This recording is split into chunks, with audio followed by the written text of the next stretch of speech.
important theories in feminism.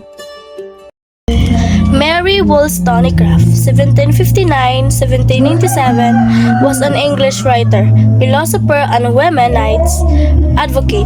Wollstonecraft advocated that the human rights written by John Locke also be accorded to women. Although Locke's human rights did not discriminate sexes, their application during the time was relegated only to men. Wollstonecraft thus argued that women should also have the right to life, property, pursuit of happiness, and suffrage. Nancy Cott, born in 1945, is an American historian and professor. Cott traced the historical roots of the feminist movement in America and identify its paradoxes, struggles, and periods of decline. One paradox by Cott was the rise of two feminist ideologies, human feminism and female feminism. Human feminism argues for equal treatment of women and disapproves discrimination based on sex. Female, female feminism, on the other hand, argues solidarity among women and acknowledge that there are differences in human capacities that are based on sex.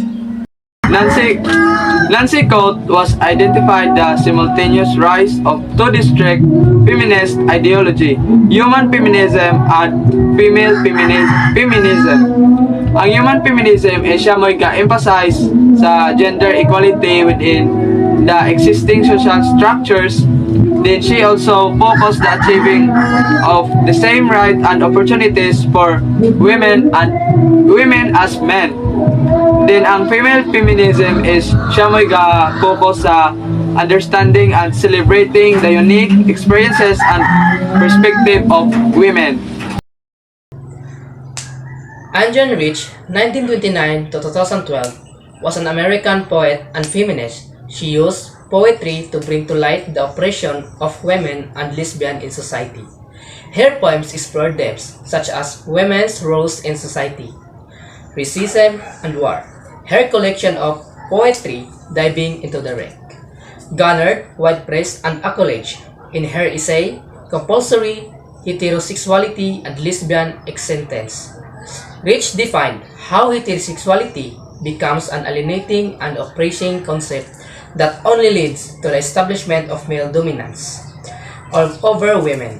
Rich defined being a lesbian as more than a sexual preference but a cumulative lived experience of women and their history. Judith Butler, born 1956, is an American philosopher and gender theorist. Whose Ken and Elias is her theory of gender performativity. Gender of performativity is a theory on the creation of gender, similar to how critical actor create role identity wall of audience. Bolle claims and gender is action, which is separable from the actor. Gender is performative is a sense that gender roles and norms have early been established in society throughout the history. Humans are thus accustomed to this tradition that we associate certain acts to a particular gender. For Buller, gender is not a pre-established identity, but an act that exciting in as much general is the choose to act according to how society establish norm of masculinity or femininity. Patricia Hales Collins. She was born in 1948. She is an American sociologist. Her work studies feminism in the perspective of a black woman. Collins argues that different oppressions happen within the context of race, gender, and class, and that there are overlapping instances of oppressions. Collins claims that knowing the point of view of a black woman's struggles and feminism can provide a window for other similarly oppressed groups or individuals. She also argued that the dynamics of oppressions must be seen from all angles and not simply on one form of factors of oppression. Ayn Rand was an American novelist philosopher, and calling her philosophy objectivism. She aimed to use reason in order to achieve personal happiness. Her theories and arguments were not limited within the confines of the feminist agenda, but encompasses all of human existence.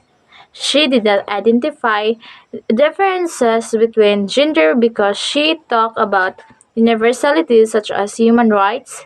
Objectivism, in particular, is living for one's own sake without sacrificing himself or herself for another. It is a philosophy determined to find personal truth and fulfill without the use of force or violence. She is considered a feminist due to her stance that all human beings are equal, equal in their pursuit of self-interest, and equal in upholding their rights. Pinoy, ikaw ay Pinoy. Ipakita sa mundo kung anong kaya mo.